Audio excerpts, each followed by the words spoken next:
Premature baby માટે NICU શા માટે જરૂરી બને? પ્રીમેચ્યોર બેબી એટલે કે અધૂરા માસનું બેબી, જેના ફેફસા, પાચનતંત્ર, મગજ એ બધાનો વિકાસ પૂરા મહિનાના બાળકની કમ્પેરિઝનમાં અવિકસિત હોય છે. એટલે આવા બાળકોને oxygen support, feeding support, infection control અને ટેમ્પરેચર કંટ્રોલની જરૂર પડી શકે છે.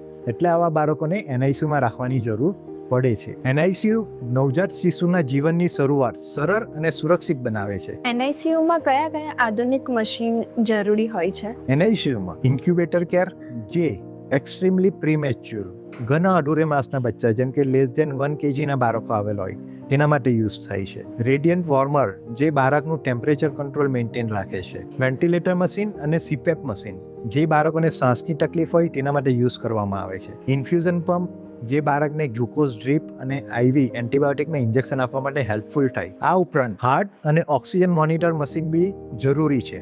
આ બધા અત્યંત આધુનિક મશીનો બાળકની દેખરેખ અને સારવાર માટે ઘણા ઇમ્પોર્ટન્ટ અને ઉપયોગી સાબિત થાય છે. એનઆઈસીયુમાં માતા પિતા બાળકને મળી શકે છે? હા, ચોક્કસ. અમારા એનઆઈસીયુમાં family centred care approach use થાય છે. એટલે કે માતા પિતા બાળકને જોઈ શકે છે, સ્પર્શ કરી શકે છે, ઇવન માતા બાળકને કાંગારૂ મધર કેર પણ કરાવી શકે છે. માતાનો પ્રેમ અને સ્પર્શ બાળકની રિકવરી માટે ઘણો જરૂરી છે. એનઆઈસીયુમાં બાળકને કયું દૂધ અને કેવી રીતે આપવામાં આવે? અમે એનઆઈસીયુમાં માતાનું દૂધ જ પ્રેફર કરીએ છીએ. માતાનું દૂધ સર્વશ્રેષ્ઠ હોય છે. જે બાળક પોતાની જાતે લેવાને કેપેબલ છે તેવા બાળકને ડાયરેક્ટ બ્રેસ્ટ ફીડિંગ કરવામાં આવે. જો બાળકને શ્વાસની તકલીફ હોય કે બાળક પોતાની જાતે માનું દૂધ લેવાને કેપેબલ નથી, તેવા બાળકને અમે ફીડિંગ ટ્યુબ એટલે કે રાઇલ્સ ટ્યુબ નાખીને અથવા તો સ્પૂન ફીડિંગ અથવા તો બાળકને સિરિંજ ફીડિંગ આપવામાં આવે, જો એ સ્પૂન ફીડિંગ અને સિરિંજ ફીડિંગને કેપેબલ હોય તો. એનઆઈસીયુમાં અમે હંમેશા બ્રેસ્ટ મિલ્કને પ્રથમ પ્રાથમિકતા આપીએ છીએ.